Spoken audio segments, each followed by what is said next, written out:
Chart, Astrology Monthly Forecast for March 2026. Live from my phone.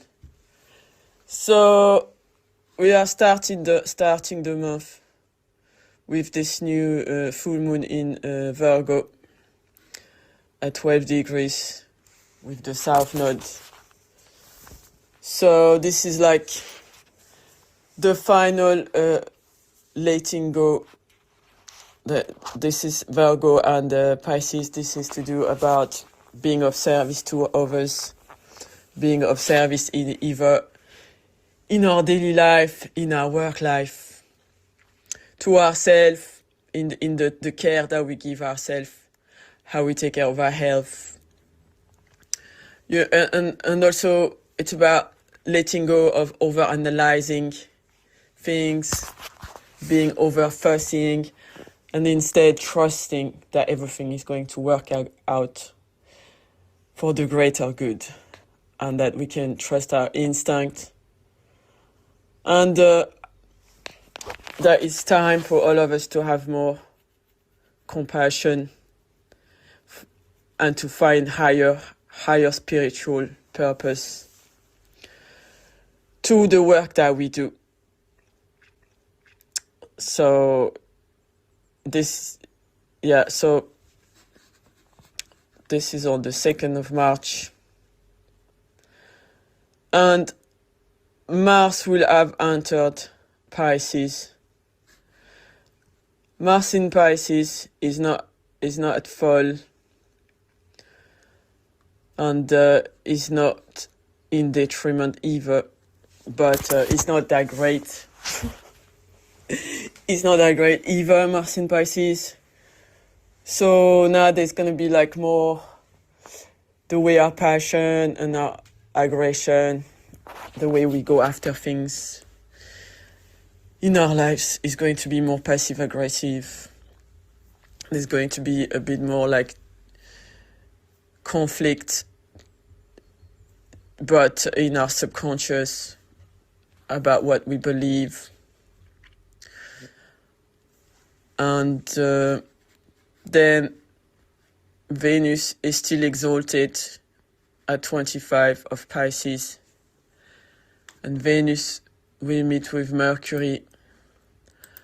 So this is good for finances, it's good for business, it's good for, romantic, loving conversations. If you wanted to say something to someone, now you might find the right words and you might be able to say what you want to say into a compassionate way. So it's good to take advantage of this because it's in Pisces, this conjunction with Mercury and Venus. So if there is something difficult that we had to speak about, like some delicate subjects, then this is a good time to say it. And then soon after, fortunately and unfortunately, Venus is going to go to 29 of Pisces. So there's going to be some brief, difficult feelings. But Venus is quickly, because like the last degrees of Pisces, as far as I'm concerned, it's a depressing degree. Whenever some planet is there, it's always like there's like some depression in the atmosphere, like some grief, because it's about letting go, but often it's like some heavy feelings that doesn't feel too good. But soon after Venus is done feeling compassionate and guilty and feeling like she has to be of service towards everyone else, when she enters Aries, it's going to be a huge shift, like from Pisces to Aries. We always feel the shift a lot, the shift of energy. Same as when a planet moves from 29 of Scorpio on to 0 of Sagittarius. there we also feel like a drastic change in the energy around us. So when Venus, as soon as Venus goes to 0 of Pisces, Aries, now she's gonna be completely changed, like women and our lovers, even ourselves. We're going to feel more self-confident, or how we're gonna deal with our finances. Now we're just gonna do our own thing according to what we value. We will be taking other people less into account. So I've seen it firsthand that someone with Venus in Aries, as soon as Venus goes in Aries, that person, she always starts to act selfish, and she just goes on her own. You know, like she really like switch personality. It's not the same Venus anymore. And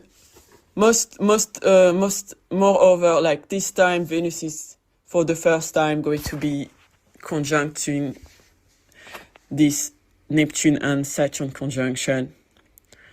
So obviously we will know what exactly it's going to translate into when it happens. That's going to be from the 6th of March, when Venus is first going to conjunct with Neptune. Then Venus is going to be in between Neptune and Saturn. So if we count Neptune as a malefic, which I think Neptune is malefic planet, then we can say Venus is being besieged. Besieged is when a planet is stuck, is surrounded, is in between two malefic planets. So let's say Venus was in between Mars and Saturn. Anyhow, it's not a great place to be, being in between two Neptune and now applying to Saturn, because especially in Aries, both Venus and Saturn, they are in bad shape, because Venus is in detriment in Aries, as she's opposite Libra, a home sign. So she wants to be in Libra. Now she's all the way across the world from Libra. And now Venus is bumping into Saturn, who himself is in fall. So, because conjunction varies, but now we know that these two planets, they are both, in bad shape already. So it's highly likely that the result that this conjunction is going to give us is more likely to be the Venus conjunction Saturn side, which is less beneficial, which is like hard love lessons. It could be the ending of a relationship. So it doesn't mean that because with Saturn and Venus, we could say a relationship commitment, could be a new commitment. But, overall, it could go either way. It could be either a commitment, but that would come after some deception, because first Venus is going to cross over Neptune. So yes, there might be like a day or two where we believe in the dream and the love story and we idolize. Fortunately, it's not going to last long, because 6, 7, Venus is passing Neptune, so the unconditional love situation, disillusion is already starting to fade. And now on the 7, 8, Venus is passing and conjuncting with Saturn. So this is like there was a dream. This happened quickly from one state to another. There was a dream. We were excited for a couple of days, and then the next couple of days we are facing a reality check, and now we are seeing the reality. Was that dream real? And if it was real, there's going to be a lot of work we have to do to make this ideal into a reality. That's the best case scenario. Worst case scenario, there was a dream, and then we realized that the harsh reality side of it that it was just a delusion. So it can be that, but it's always good with Neptune to enjoy for 2 days if we are aware that, and we keep in mind that it's highly likely we're going to be disappointed. Like me, that's what I do with Neptune. I prefer to be skeptic rather than over optimistic, because unfortunately a lot of the time there is some deception afterward with Neptune. So if we are aware of it, we can just let ourselves be entertained by it for 2 days. It's good for dreaming, being inspired, being creative, being romantic, this kind of thing, having good feelings, knowing that it's not going to last, so make the best of it. Be prepared for the hard fact to be checked afterwards, and be ready to do some work for this dream to come into reality. So, and then we know that Mercury is still retrograde, because Mercury is being retrograded in Pisces, unfortunately, because this is hard. For me, it's hard because I've got Mercury in Virgo. So really, I didn't like it even before it happened. I'm not looking forward to this. So already Mercury is in Pisces, where it's in fall.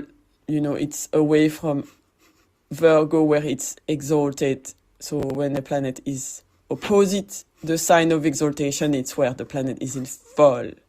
So the planet, because I know that we like to say, that there is no good and bad, and every planet can perform in every sign, and that's so true. But we can't deny that Mercury is about analyzing, planning, calculating the details.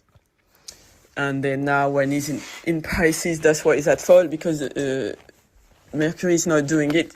Even I can see from my own personal experience. Like I said, I have Mercury in Virgo. And this is really not my nature. But since Mercury has been in Pisces, and I'm Ascendant Gemini, so Mercury is ruling my chart. So I'm extreme Mercury in Virgo. But now with Mercury in Pisces, it's just, there is no more planning, detailing. It's more I have been, and probably everyone now, our mind is just being taken by the flow of the moment. What inspire our mind right now, what idea we are excited about right now, also because there is Venus. So we're having some nice thoughts, maybe we're feeling it's easy to be taken by romantic thoughts as well. Ideal new ideas about financial matters. So instead of, now we are more likely to follow our dreams, which is also good. This is good for if you want to manifest your dreams into reality, if you want to do things like positive thinking, imagine, what you would like to manifest in the real world. This is the type of things that Mercury is good now, to be around artists, people that like painting. Also maybe to think of going to places near the sea. With Mercury in Pisces, it doesn't mean that we can't plan or think. It doesn't mean that we are not smart. It's just a different way of thinking. So now we might just be daydreaming, and then suddenly we have a great idea that just came to us, from spirit into a dream, because we got inspired and we believed in that idea, and we had this intuition, and we thought about it, and then we looked into it, and this is all we are doing now. And some other things that we normally would do every day in our routine are falling in by the wayside, because now we have this new inspiration that we are thinking about. We think that this is the dream, and this is going to solve our relationship problems, our financial problems. And So it doesn't mean that it's a bad thing. It's just that on the other side of the coin, with Mercury in Pisces, as soon as Mercury got in Pisces, some things we can't deny, they started to get foggy. Some people started to say things that didn't make any sense anymore. Yeah, and then the icing on our cake is when Mercury has retrograded on the 26th of February. So not only when Mercury is in Pisces or when Mercury is retrograde, we are in the confusion and fog. And now we're having this cocktail of both a retrograde and a Mercury in Pisces. So this is what's happened. And this vibe of feeling inspired and in Neptune, La La La Land is lasting a bit longer because, like I said, with Venus is going to conjunct with Neptune, even though if it's in Aries, it's still going to be the Neptunian energy of Pisces. But after, when Mercury will turn direct, which is going to be 8 degrees of Pisces, conjunct the North Node of Destiny. So that's going to be on the 21st of March when Mercury is going to turn direct in Pisces, nearly exact conjunct this North Node in Pisces. So in the area of in the Pisces house of your chart, there you will, when Mercury turns direct, there's going to be on the 21st and the 22nd of March, 21st, 22nd, 23rd of March, there's going to be a fated message that's going to be quite huge because with the North Node is being amplified. So already anything that comes and cross over this North Node in Pisces, it means that it's going to be something destined, something fated, or something that we really desire to have. Something that we really aim for, that we really obsessively go after. So on top of that, with this Mercury that turns direct, that also shows us that it's going to be a message, that's going to come out, or maybe a change of mind. Maybe we had this idea and now we're going to go after it 100%. So yeah, so we can say it's going to be some big news coming out on the 21st, 22nd, 23rd of March. Because Mercury is going to go direct and is going to cross over this North Node in Pisces at the same time. So, yeah. And then what's going to happen then? It's that let's keep going. So we can't forget that on the 20th of March, the Sun is going to enter Aries. So thank God for that. And now it's going to be the spring, which it's officially, as far as I'm concerned, it's officially New Year. So now is when we actually feel the new beginning energy, like we feel like going for something new, compared to when it was January with all this stellium in Capricorn. Right, so yeah, it's going to be a huge spring now, because every time now, even after Mars is going to come into Aries and then Mercury, obviously. So this is the first time ever that we had this conjunction of Neptune and Saturn in Aries.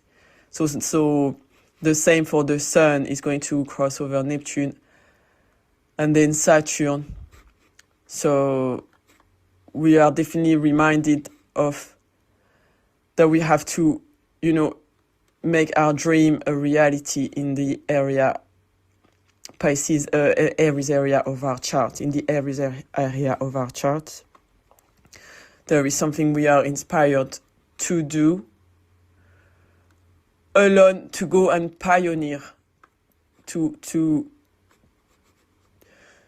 go and go after what we believe that we want to do independently, because we just had this eclipse in Aquarius when we talked about being our authentic self. And at the end of the day, everyone's life purpose is just simply to be our own authentic self, to be as authentic as we can. And for some of us, it's easier said than done.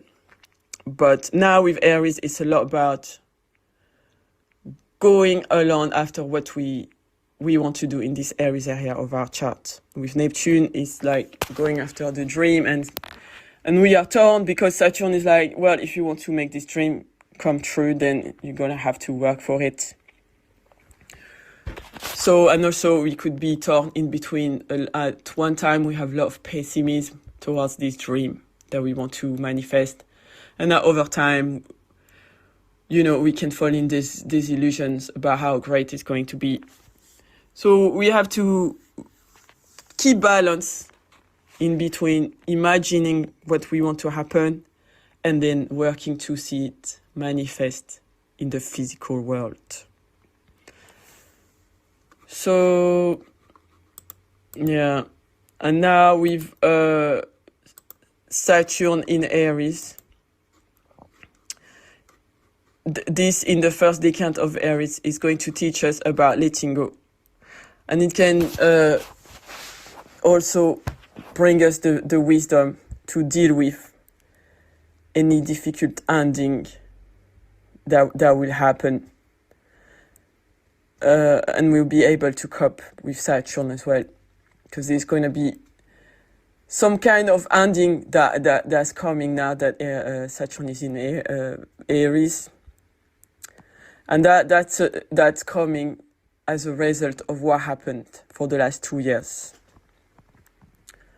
So something has happened before, and now we have the consequences of our actions. That's the reality of this ending. That's the reality of that things we have to cope with the help of Saturn. That's going to help us to let go, and it teaches us that we have to let go and see the wisdom in it, to understand, that there was a reason why we learned that lesson the harsh way.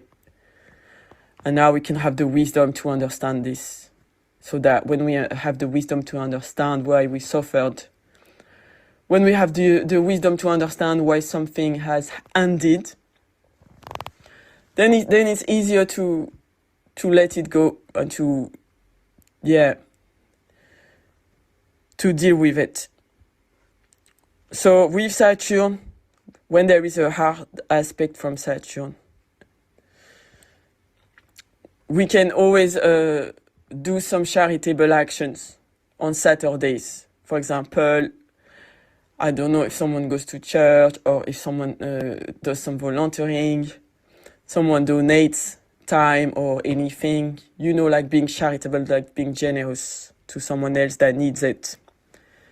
That's a good way, if you're having a hard time with Saturn, just do something kind for someone that either you own something to them,